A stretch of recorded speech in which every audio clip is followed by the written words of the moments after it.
everyone, and welcome back to my kitchen. I'm DIY Deborah. Today we are going to be making, I'm first going to start off this video with a trigger warning. A warning to anyone out there who doesn't like the handling of meat, is vegan, vegetarian, anti-meat, just doesn't like looking at handling meat or anything that has anything to do with meat. If it's something that really makes you queasy or really upsets you, then I'm giving you the opportunity now to not watch this video. So with that being said, today's video is going to be the making of tomato mushroom beef tongue stew. So we're going to start off by getting your tongue from your local butcher, which we picked up yesterday. You're going to get a pot of cold water. You're also going to be getting some salt, and you're going to be soaking your beef tongue for approximately 30 minutes in some cold, salty water. This is going to help the tongue, what's called bleed. It will allow any excess blood that may be in the tongue to be removed. Now, my family is from Belgium. This is an old family recipe going back generations and generations, and I'm really excited to share it with you today. The way I would describe how beef tongue tastes is like the most tender roast beef. Once I guess you get over the thought of eating it, it does taste really delicious. So we're going to get this out of its packaging and put it in the pot, and we're gonna let that soak for 30 minutes. So, okay, now that the beef tongue has soaked for 30 minutes, I'm going to drain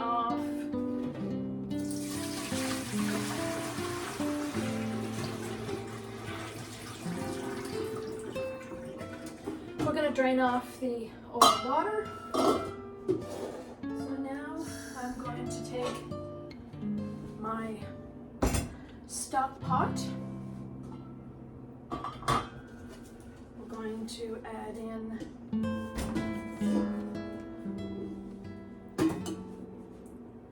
so we're going to fill up our pot just so that it lightly covers the beef tongue. We're going to be adding a little bit of salt.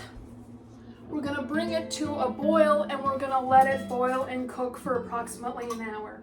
Now, cook time. So once the beef tongue is completely boiled, I ended up boiling it for 2 hours rather than 1 hour, and I did end up adding 2 bay leaves, some garlic, and some minced onion flakes. Completely done cooking, and now I'm going to, and you can also tell that the tongue is done because the skin on the sides of it will start to look like it's going to lift off or peel. So we're going to take this and set it on a plate. And now we're going to let this cook. Another thing that is important to know, do not throw away the water that you boiled your tongue in. We are going to use all of those flavors and add it to the roux that we make once we make the beef stew. So, okay, now that our beef tongue is cooled, we're going to take a knife and try and remove the skin.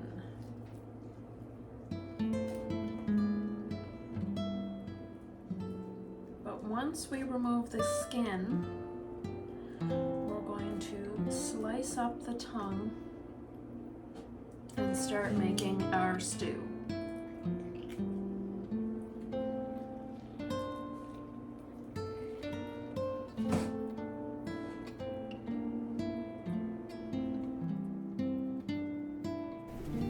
If you enjoy my content, please be sure to like, comment, and subscribe. And while you're at it, hit that notification bell so you can be notified every time I upload new videos. It really helps support my channel.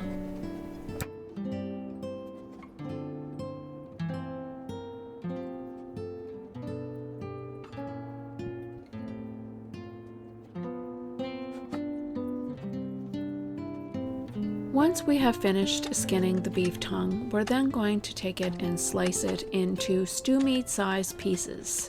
As you can see here, it does make a hearty amount of meat. Then with our Dutch oven on the stove, we're going to be making a little bit of a roux and start making our tomato mushroom sauce.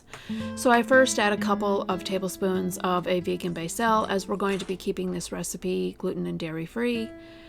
And then to the melted basil, I'm going to be adding a couple of tablespoons of a gluten-free flour.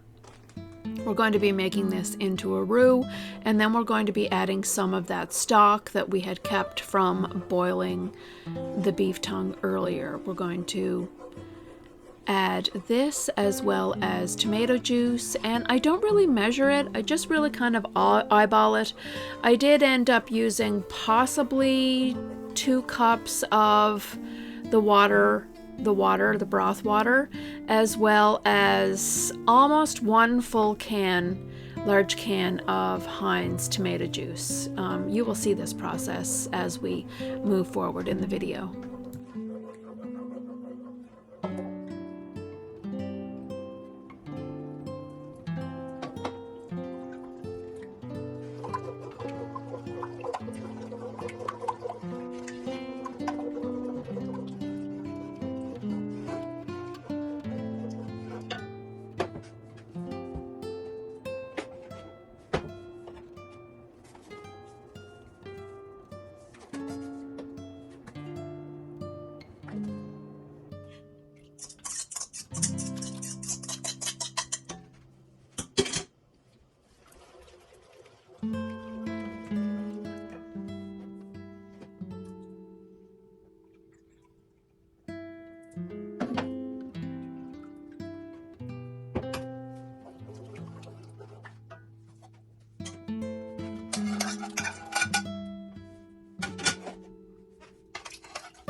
You don't have to worry too much about making it too thick, because you do have the leftover broth that you'll be able to thin it out. And if you do want to use like a dairy-free silk whipping cream and add this tomato sauce to be really creamy, then by all means do so. Adjust it to your own tastes. And voila! Okay, everything is complete.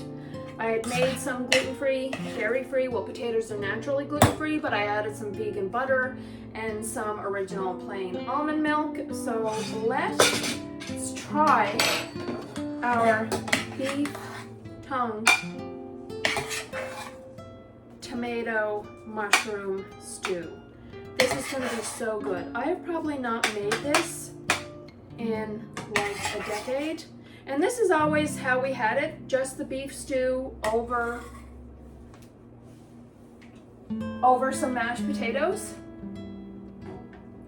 So let's, and don't worry if you end up not making your sauce not thick enough or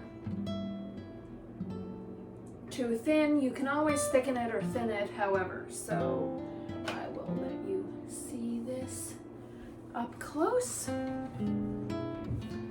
And let us take a taste test. Oh my gosh, this is gonna be so good. Now let's make sure we have a piece of, so I don't burn my mouth.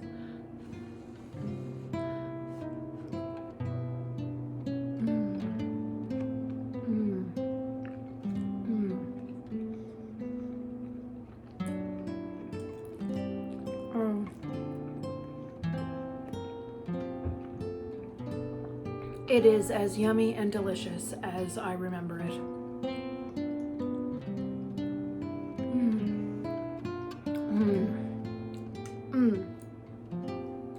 So there you have it, everyone. That is how you make a beef tongue stew. Now, if you don't want to turn it into a stew and you just want to have it sliced as is, it tastes like a really, really tender roast beef if you just want to finish boiling it and slice it and eat it as is. You can also let it cool in the fridge, slice it. It makes the most delicious like roast beef, like beef tongue mustard sandwiches. Absolutely divine. I really hope that you try this recipe, and if you do, let me know how it turns out. Let me back you up there, see if we can get in the picture. But yeah, if you really enjoyed this recipe, make sure you let me know how it turns out. But yeah, thanks for coming along with me today, and I hope you really enjoy this video. If you like my content, be sure to like, comment, share, and subscribe, as it really helps support my channel. And I'll post a couple other videos. I'm also doing my Christmas baking series, so I'll be sure to link a couple of those videos at the end, so you can binge watch those, as I will be posting some Christmas recipes to that series very soon. And thanks for tuning in, everyone. We'll see you again. Bye-bye.